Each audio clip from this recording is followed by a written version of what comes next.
This is Peter Rosas. He is the associate producer on Street Fighter V. Great sweatshirt, buddy, and Hey. it's nice to meet you. Thanks for having me on. Yeah. What is your job? Because you look like you were just having a blast tonight. So my job is that I really deal with a lot of the day-to-day of Street Fighter V, but more importantly, I deal with a lot of the battle mechanics of the game. Yeah. You know, I'm trying to make sure with the development team in Japan that this is an extremely fun game, extremely engrossing, extremely accessible. You know, and I'm here to make sure that everybody is enjoying it as we envisioned. Excellent, excellent. I guess that's something that we've seen really develop at Capcom over the last decade or so. I mean, obviously, you've always had the arcade roots and that connection to the tournament kind of play style out there. But, you know, I've been covering Capcom forever, and I can really see that it's even embracing that community even more, you know, and getting out and trying to grow that sort of connection with the fan year after year after year. How many events like this do you go to in a year? So, you know, with the Street Fighter V coming out, I would say last year I was probably at over 20 events. Yeah. You know, this year is just starting, and, you know, we have an event this week, an event next week. You know, we're really trying to get out there and make sure everybody understands what Street Fighter V is all about. And, you know, much as you were mentioning the whole arcade scene, that's where I came from. I'm from that whole era, so, you know, working at Capcom has given me a lot of insight as to what the people think about. Yeah. And we've been able to instill that in the game. Awesome. So you came up as a player in the I used arcades? to be in the tournament scene. Yeah, I Oh, used to yeah? travel around and play and all that. And yeah, I was recruited back in 2013. Amazing. And so what are some of the things that you've kind of learned that have maybe shifted your perspective as you've stepped back kind of behind the screen a little bit? You know, it's just really what is it that players want? Yeah. You know, I mean, the players say they want X and they want Y, but at the end of the day, they just want to win. Yeah. But at the same time, they want to be challenged. Yeah. So it's all about making sure that players are challenged, they can still win if they put in enough effort and time, Yeah. and that ultimately the game is enjoyable. And that's ultimately what went into the design for Street Fighter V. Yeah, I noticed you were kicking some ass back there, but I had a really good conversation with a guy named Phil there. He was kind of teaching me some of the fundamentals of the game and some of the new stuff that the new characters can do. And one of the things that stuck with me is that it's about fun and it's about learning and it's about just having a good time. Is that also true at events like this, or do you come to win when you come to something like this?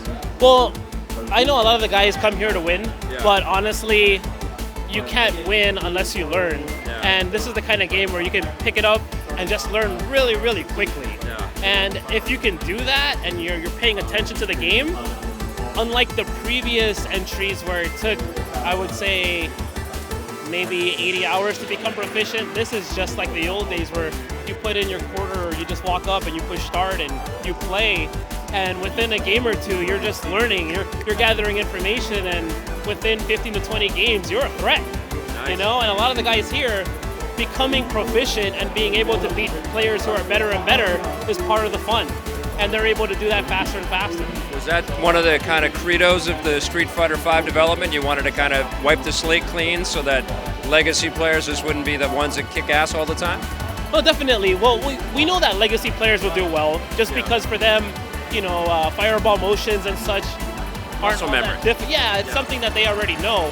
However, the thing that prevents other players from catching up to them is when there's extremely difficult systemic mechanics going on, right? With this game, the mechanics are very accessible, but they still really make the gameplay deeper. So by lowering the execution barrier, now players can really access the deeper parts of their character, and it really becomes more of a mind game, which is what fighting games are, where fighting games really shine, Yeah.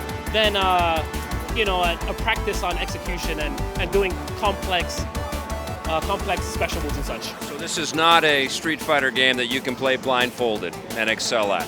Well, this isn't a game where you sit in practice mode by yourself Yeah. and you learn the most difficult combos. Because even in this game, if you learn the difficult combos, the fact of the matter is, will you be able to land them? Yeah. You know, a lot of the players in this game, they learn what's optimal, and that's what they fight you with. So you have to be able to assess your opponent, be able to know what they're doing, and if you have that in your back pocket, then maybe you'll be able to do it. Whereas the other games, it's kind of like if you got a random hit, Yeah. you could do the rest of it. In this game, even if you get a random hit, you may not be able to access that back pocket combo that you have. Gotcha. Gotcha. Now, what are some of the things that you guys have learned? Because I must, kind of think that every time you're adding new characters to a game that the team has been tuning and balancing for years and years, it must be nerve-wracking. It is.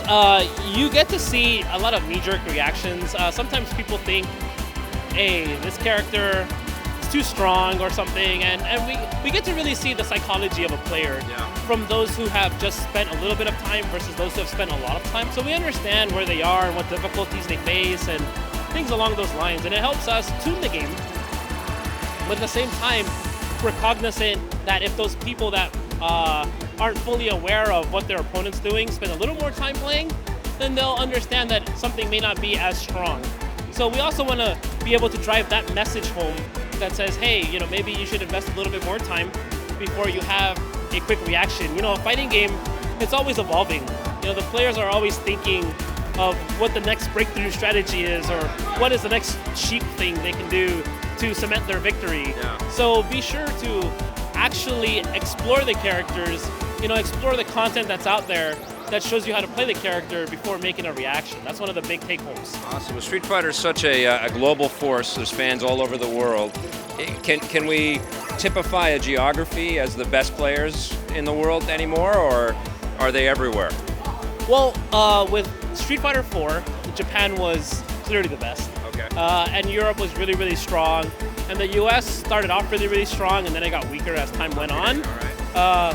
For 5, because it's a return to a slightly more simplistic game, I feel like every region around the world understands the basics of Street Fighter, but when it comes to intricate mechanics, that's where things get a little bit difficult. Since Street Fighter 5 concentrates more on the mind game than on these really, really, really difficult mechanics, I feel that now the player base is a little bit more even, so I'm actually excited to see who actually rises up to be the best.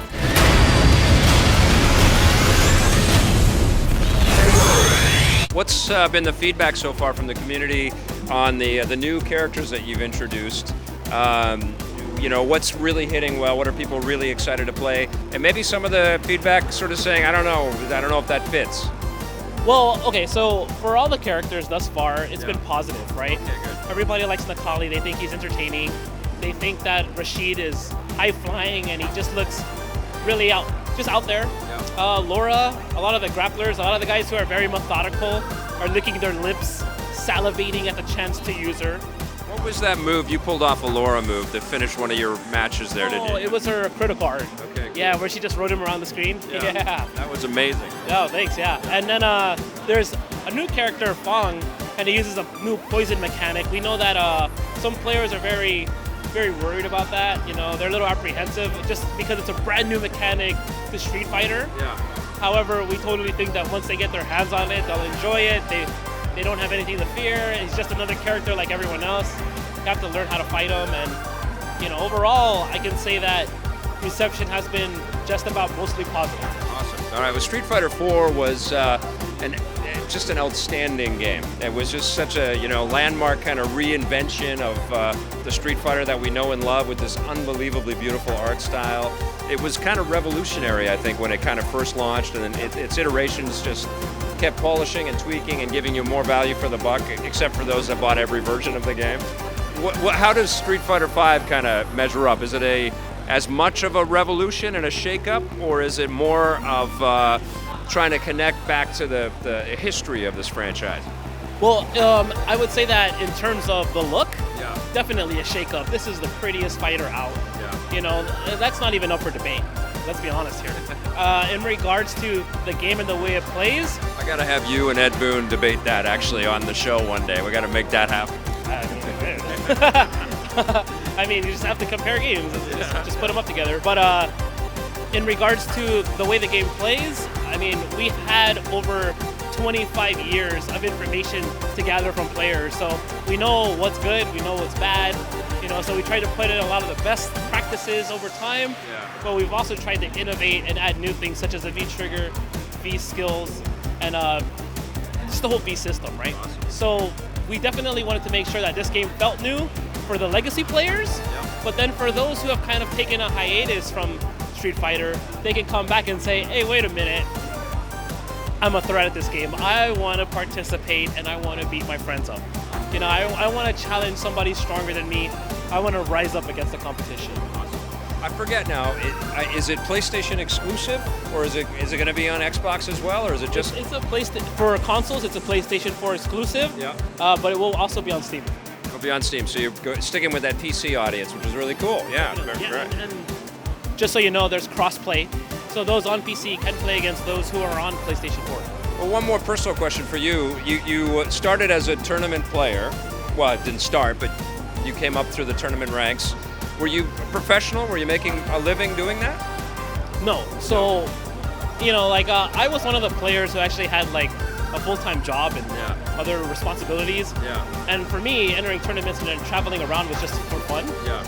Because people are making a lot of money doing that now. Well, now they are, thanks to the Capcom Pro Tour. I mean, just last year we gave away $500,000. And, you know, for this year, for 2016, for this season, we have $500,000 on the line as well. Yeah. And players right now, they're ready to go. They're ready to throw everything to the wind and just live Street Fighter V. And, you know, this is amazing to see that, you know, in my youth, when I played Street Fighter and I lived it, my return was a loss of like quarters. But now players who put in their time and effort and really study the game and really invest their time, they can see a positive return. So if you're looking to stake your claim to Street Fighter V, go ahead and do so with the Capcom Pro Tour. Amazing. Do you ever kind of wish that had kind of shifted? That's a little bit, like you had started right around now, so you could be competing with all these guys?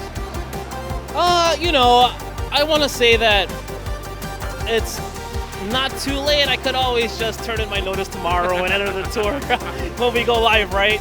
No, I'm just kidding. But honestly, it's a great time, and as much as I'd like to be at the forefront of it, I mean, a lot of this wouldn't be possible if my team and myself weren't a part of it to create it from the background. Yeah. So we're just happy to see Street Fighter come into the limelight, and that people are taking esports and fighting games much more seriously. Yep. So at the end of the day, that's awesome for us. Could you ever imagine when you were just, you know, finding your love for this game that you would one day end up making it and being a part of the team? Not at all. Yeah. When I was playing in the arcades and just playing against people, for me it was just fun playing against people, right? And going from just a player to somebody who's actually making decisions and things like that affect such a huge player base has been really interesting.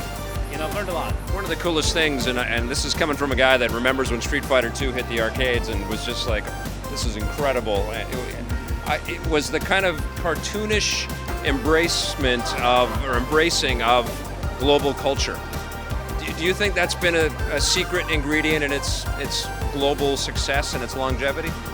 Definitely. Yeah. I think, you know, a lot of players from various countries, they grasp onto the player, you know, from their country, whether they have a positive perception of that character or not. Like with Blanca, people were like, not really Brazilian. He's not really Brazilian, but we'll still play him, you know, and they have a ball with the character. And, you know, same thing with E Honda being a sumo wrestler.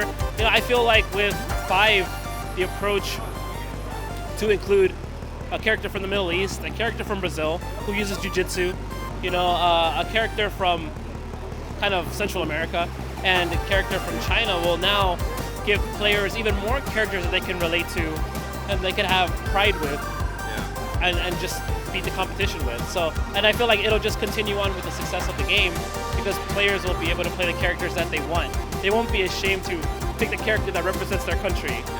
Yeah, because they've been actually built to have the tools to be effective. Peter, I can't wait to play this, brother. Thank you so much. Oh, thank you. Thank you.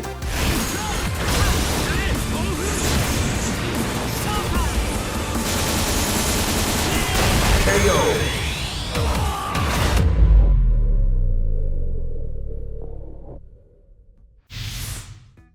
Hey, thanks for checking out that video on our EPN channel. It's just one small part of the things that we make around here. So if you liked it, don't forget to check out some of our other vids and hit that subscribe button.